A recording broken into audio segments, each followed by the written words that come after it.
La mort de son père, le jour de la mort de son grand-père et le jour où l'arche de l'alliance a été prise par les Philistins. Nous savons tous que ce qui faisait la force d'Israël, c'était l'arche. Israël ne pouvait jamais aller en guerre sans l'arche de l'Éternel. L'arche précédait toujours. Lorsqu'il devait faire la traversée du Jourdain, la Bible dit que le sacrificateur portait l'arche. L'arche était toujours devant. Pourquoi? Parce que l'arche était le symbole de la présence de Dieu au milieu des enfants d'Israël. Ils ne s'en passaient jamais de l'arche. Ils ne pouvaient jamais s'en passer de la présence de Dieu. Je me rappelle même un jour où Israël avait récupéré l'arche. Et l'arche est rentrée dans le camp d'Israël. Israël était dans la joie. Ils ont commencé à pousser des cris. Et là où il y avait des ennemis, les Philistins, ils ont dit, hey, pourquoi ces cris? L'arche est de retour en Israël. Et les Philistins ont dit, Dieu est Dieu, parce que lui-même, il est descendu dans le champ de bataille à cause de la présence de l'arche. Alléluia. Ichabod est né le jour des malheurs, un jour du désastre, le jour de la défaite, le jour de l'échec. Oui, bien-aimé, parce que l'arche a été volée par les Philistins. Ichabod veut dire la gloire bannie, la gloire hors de nous. Parce que Kabod veut dire la gloire de Dieu. Kabod veut dire le poids de Dieu. Alléluia. Mais Ichabod veut dire la gloire hors de nous. Et sa mère lui a donné le nom de Ichabod parce que à chaque fois qu'il devait voir son fils, il se rappelait de la mort de son mari, il se rappelait de la mort de son beau-père et il se rappelait du jour où l'arche de l'alliance a été volée par les Philistins et Israël était devenu Ichabod, c'est-à-dire sans gloire, sans la présence de Dieu.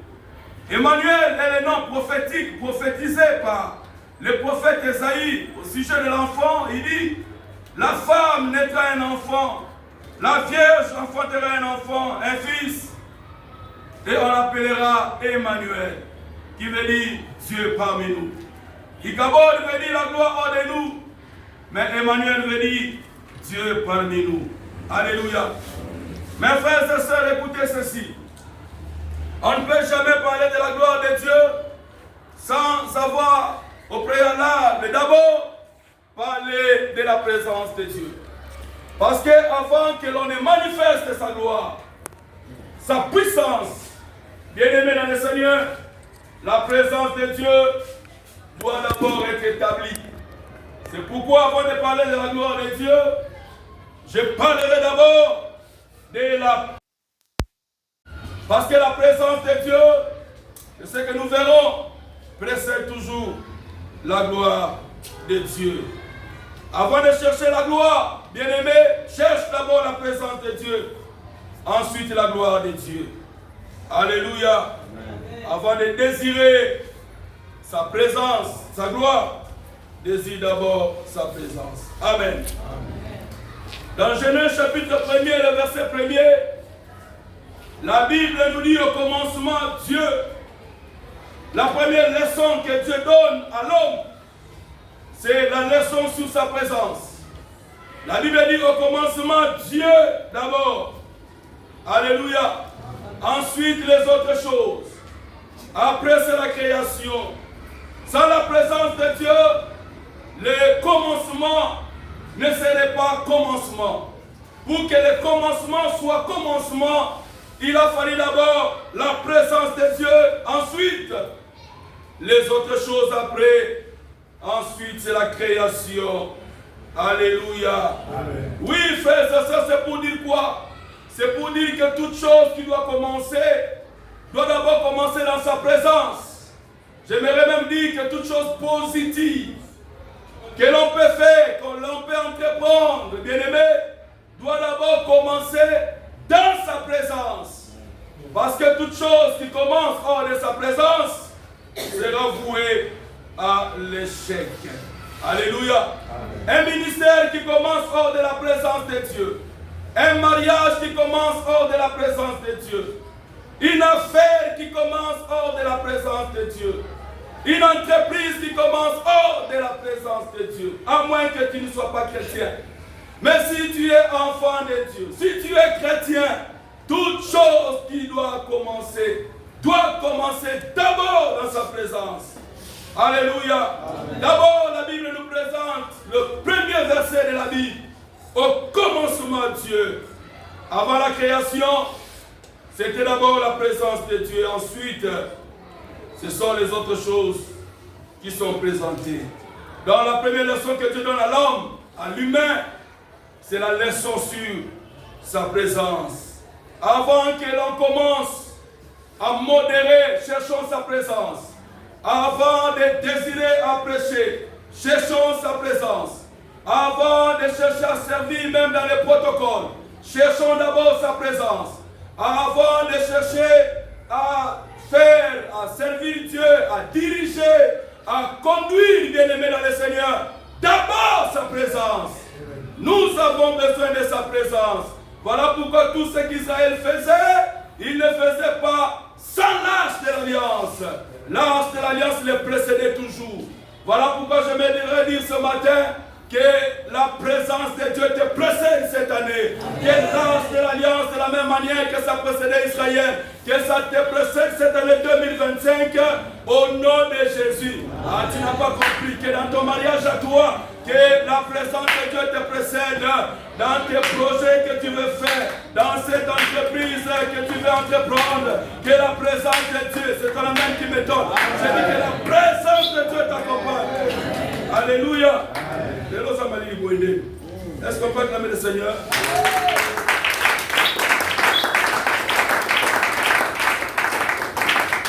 Avant que tu désires quelque chose, sa bénédiction, frères et sœurs, d'abord nous devons désirer la présence de Dieu.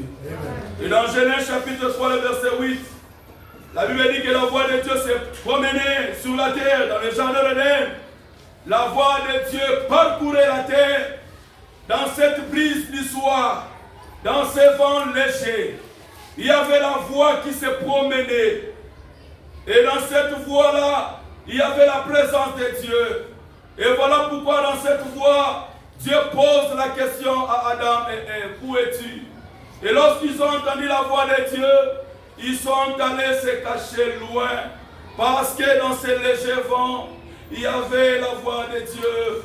Et dans cette voix de Dieu, il y avait la présence de Dieu. Et l'homme est allé se cacher. Alléluia. Amen. Oui, bien-aimé dans le Seigneur, Dieu des fois utilise des choses naturelles pour nous parler.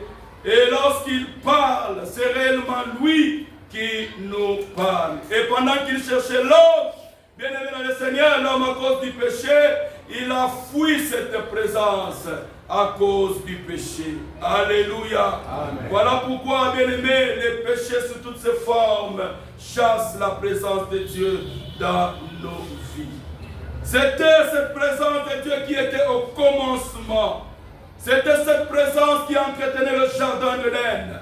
C'était cette présence qui faisait que le jardin d'Éden soit un jardin d'Éden. Bien-aimé, le jardin d'Éden n'était pas le produit de la volonté de l'homme, non. Mais le jardin d'Éden, ce qui faisait du jardin d'Éden, un Éden, c'était la présence de Dieu. Voilà pourquoi le jour où cette présence a quitté, ce même paradis, frères et sœurs, est devenu la terre que nous voyons aujourd'hui. Le même endroit qui était un jardin d'Éden, frères et sœurs, est devenu la terre qui a sorti des ronces, des épines. Et les bêtes qui étaient gentilles sont devenues méchantes. Alléluia. Amen. Et le jour où Adam et Ève avaient péché, la plus grande chose qui lui sont arrivées, ou la plus grande perte qui les est arrivée, ce n'était pas la perte du jardin d'Éden, ce n'était pas la perte du bonheur, non, c'était la perte de la présence de Dieu. Et la plus grande chose qui arrive à un humain, ce n'est pas, bien aimé dans le Seigneur, lorsque l'homme pêche, ce n'est pas de devenir pauvre ou malheureux, mais la plus grande chose qui arrive à un homme lorsqu'il pêche, c'est la perte de la présence de Dieu. Mais comme nous ne voyons pas la présence de Dieu, nous pensons que tout va bien. Tout va bien parce que je suis bien habillé. Tout va bien parce que je mange bien. Tout va bien parce que je roule bien. Comme on ne voit pas la présence de Dieu, on pense que tout va bien parce que je parle en langue. Mais ce qui est arrivé à Adam et Ève, la plus grande des choses, c'était la perte de la présence de Dieu. Dans Genèse chapitre 3, le verset 23 à 24, ils étaient chassés de la présence de Dieu. Et la Bible dit qu'il y a eu des chérubins qui ont barré le chemin du paradis pour dire à l'homme que tu as péché et qu'il n'avait plus droit à cette présence. C'est comme ça que je dis, la plus grande chose qui arrive à un humain, ce n'est pas la perte, bien-aimé, de bien, du bonheur, non. La plus mauvaise chose qui arrive à un humain quand il pêche, c'est la perte de la présence de Dieu. Et quand ils ont, bien-aimé, la présence de Dieu a quitté le paradis est devenu ce que nous voyons, cette terre que nous voyons aujourd'hui. Il n'y a aucun endroit sur cette terre lorsque tu voyages, quand tu voyages, où tu verras des chérubins. Non, bien-aimé dans le Seigneur. Mais le paradis n'était qu'une dimension spirituelle qui est arrivée à Adam et Ève, la perte de la présence de Dieu. Parce que si tu vas en Mésopotamie, en Ephrate, vers l'Irak, selon les théologiens, c'est de ce côté-là que se situait le paradis. Ceux qui ont fait les études, de grandes études théologiques, ils disent que c'était de ce côté-là qu'il y avait le paradis. Mais si vous allez aujourd'hui, vous n'allez pas voir les anges, vous n'allez pas voir les archanges qui avaient barré le chemin à l'homme pour qu'il n'accède plus à la présence de Dieu. Non, la terre est devenue telle que nous voyons aujourd'hui. Pourquoi? Quand ils ont quitté le paradis, c'était une dimension spirituelle qu'ils avaient quittée, qu'on appelle la présence de Dieu. Alléluia. Amen. Voilà pourquoi garde la présence de Dieu. C'est la présence de Dieu qui a entretenu le jardin de l'Éden. Quand Dieu te bénit dans sa présence, reste dans sa présence. Quand tu sors de sa présence, la même bénédiction deviendra pour toi une malédiction. Bien-aimé, les choses que l'on reçoit dans la présence de Dieu doivent être maintenues dans sa présence. Le mariage qu'on le reçoit dans sa présence, la bénédiction, l'élévation que l'on reçoit dans sa présence doivent être gardées dans sa présence. Lorsque nous quittons sa présence, bien-aimé, la même bénédiction pour toi deviendra une malédiction. Amen. Amen. L'homme a péché, bien-aimé, et toutes ces formes et les choses qui lui sont arrivées n'est que le signe d'une seule chose, la perte de la présence de Dieu. Le maladie, le meurtre, les guerres, les rébellions, les assassinats, les jalousies, les haines, les divisions, les querelles, n'est que les conséquences d'une chose, la perte de la présence de Dieu.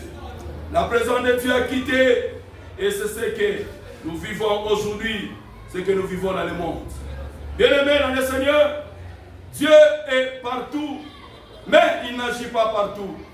J'aimerais parler des deux dimensions de la présence de Dieu. La première dimension de la présence de Dieu, c'est la présence de Dieu qui est liée à son omniprésence, liée à sa divinité, qui fait que Dieu est partout, omniprésent.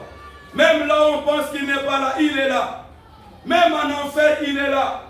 Même dans les boîtes de nuit, oui, j'aimerais choquer quelqu'un, il est là.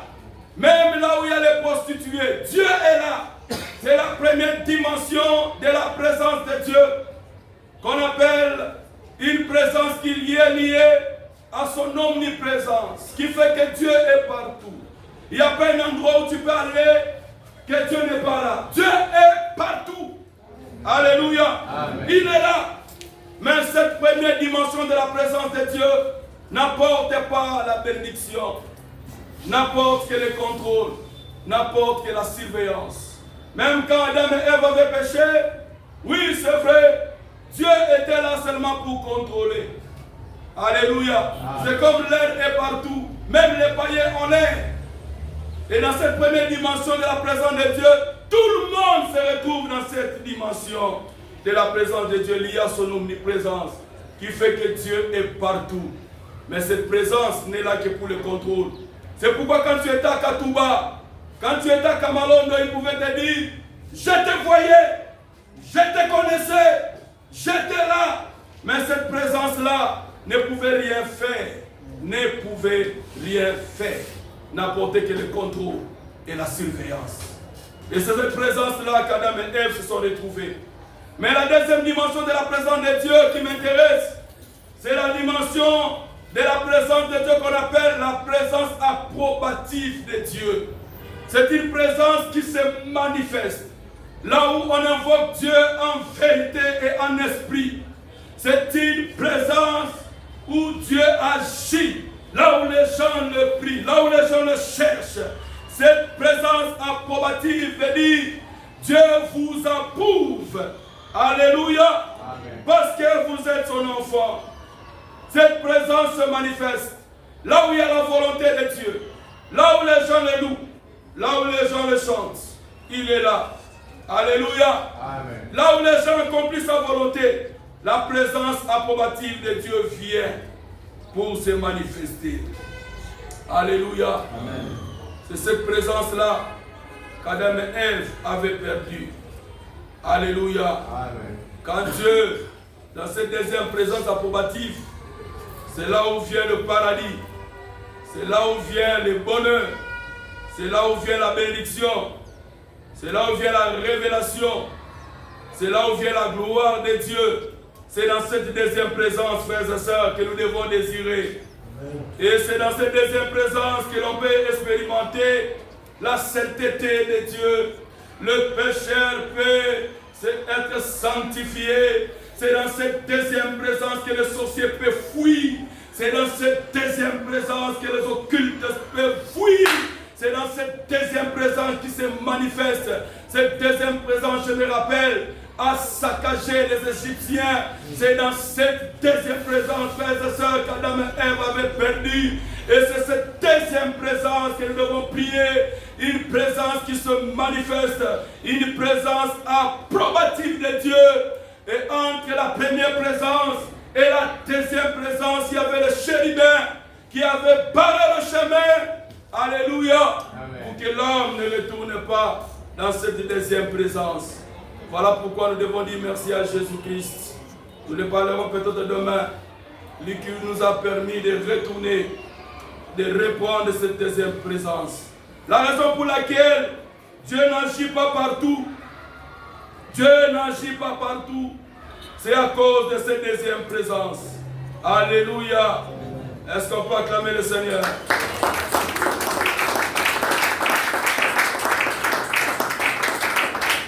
C'est la raison pour laquelle je disais qu'ici il y a la révélation. Là-bas il n'y a pas la révélation. C'est la raison pour laquelle je disais ici il y a la gloire, la présence de Dieu. Là-bas il n'y a pas la présence de Dieu, c'est la présence de Dieu. Alléluia. Amen. Deuxième présence pour Yéza dans ma condition. Deuxième présence c'est à Kandengwana Tete et à ma condition. Alléluia. Amen. Il faut désirer cela. Il faut prier. Il faut avoir soif. Et c'est dans cette deuxième présence, frères et sœurs, qui a différencié Israël des autres nations. Ce qui a différencié Israël des autres nations, ce n'était pas parce qu'Israël était un peuple nombreux, non. Ce n'était pas parce qu'Israël était un peuple le plus fort, non. Au contraire, Israël c'était un peuple faible. Mais ce qui a distingué Israël des autres nations, c'était la présence de Dieu. Comme je l'ai toujours dit, Israël n'avait pas besoin d'une torche, l'Éternel était sa torche. Israël n'avait pas besoin d'un parapluie, Dieu était sa parapluie, ou son parapluie. Alléluia. Amen. Oui, c'est dans cette deuxième présence que Israël était. La Bible nous dit la colonne de feu le jour et la colonne de nuée la nuit. Dieu le conduisait, Dieu le dirigeait. Alléluia. Amen. Voilà pourquoi lorsque Dieu a dit à Moïse, Moïse, je marcherai devant toi, mais je t'enverrai un ange. Moïse a refusé. Il a dit, je n'irai pas avec l'ange. Alléluia. Je refuse l'ange sans toi. Si tu ne marchais pas toi-même avec nous, ne nous fais pas partir d'ici. Moïse a refusé l'ange. Moïse a refusé le pays de Canaan. Moïse a refusé l'élévation. Moïse a refusé la terre promise. Moïse a refusé la bénédiction sans la présence de Dieu. Il a dit, c'est un pays où coule le miel. Il a dit, non, je ne pars pas. Si toi-même tu ne vas pas avec nous. Parce que dans cette terre, il y a des anakim, il y a des géants. Il a refusé cela. Oui, frères et sœurs, combien de fois nous acceptons des choses sans la présence de Dieu. Il a dit que tu dois être avec nous. Alléluia. Amen. Parce que c'est ta présence qui nous a distingués des autres nations. C'est ta présence qui a fait que nous puissions terrasser plus de 5 nations, 6 nations. Ce n'est pas à cause de notre force, ce n'est pas à cause de notre intelligence, mais c'est à cause de ta présence. Moïse a refusé. Il a dit que tu dois être avec nous. Je ne bouge pas, je ne quitte pas d'ici. Oui, c'est bien. L'ange peut aller avec nous. Mais si toi-même tu ne vas pas avec nous, je n'irai pas. Refuse le mariage sans la bénédiction, frères et sœurs. Parce que partir sans la présence de Dieu, le lait risque de te couler sur les narines. Tu risques de vomir le miel. Combien de fois l'élévation a détruit des personnes sans la présence de Dieu? Combien de fois la bénédiction a détruit plusieurs personnes sans la présence de Dieu? Voilà pourquoi, frères et sœurs, nous avons besoin de cette présence. Alléluia. Parce que là où je vais, je sais que la grande gloire m'attend. Il y a une grande gloire qui attend ma vie, qui attend mon ministère, qui attend, oui, la carrière professionnelle que tu as. Il y a une grande gloire qui t'attend. Voilà pourquoi tu as besoin de cette présence-là. Moïse connaissait cette deuxième présence. Il savait que s'il était Moïse, c'était à cause de cette deuxième présence. S'il était puissant, s'il était fort, ce n'est pas parce qu'il était Moïse. Là, il bégayait. Moïse n'avait rien. C'était un esclave. Mais ce qui a fait de lui Moïse, c'était la présence de Dieu. Voilà pourquoi il a refusé de partir sans la présence de Dieu. C'est dans Exode chapitre 33, le verset 15 à 16. Si tu ne marches pas avec nous, ne nous amène pas. Ne nous fais pas déplacer. Ne nous fais pas partir. À quoi ça sert le pays de Canaan sans toi? Il y a des géants là-bas. Il y a des fils d'Anak là-bas. À quoi sert l'élévation, la bénédiction sans sa présence? Frères et sœurs, toutes ces choses, sans la présence de Dieu, ces choses te détruiront. Alléluia. Amen. Voilà pourquoi, frères et sœurs, nous devons désirer cette présence. Alléluia. C'est comme je l'ai dit, ceci, la première présence n'est pas manifeste, mais la deuxième présence est manifeste. Alléluia. Amen. Lorsque Dieu t'approuve, frères et sœurs, Dieu doit se manifester. Il doit se manifester. Lorsque Dieu est avec toi, il doit se manifester. La première présence de Dieu dans la vie de l'homme ou dans la vie des hommes sur la terre, oui, n'importe quel contrôle. Mais dans la deuxième présence, frères et sœurs, Dieu doit se manifester. Alléluia. Le monde doit voir quand même les signes que tu as cette deuxième présence. Même dans les temps de faiblesse, on doit sentir quand même qu'il est dans la deuxième présence. Même dans le temps du désert, tu passes par le désert, les gens doivent voir quand même que tu es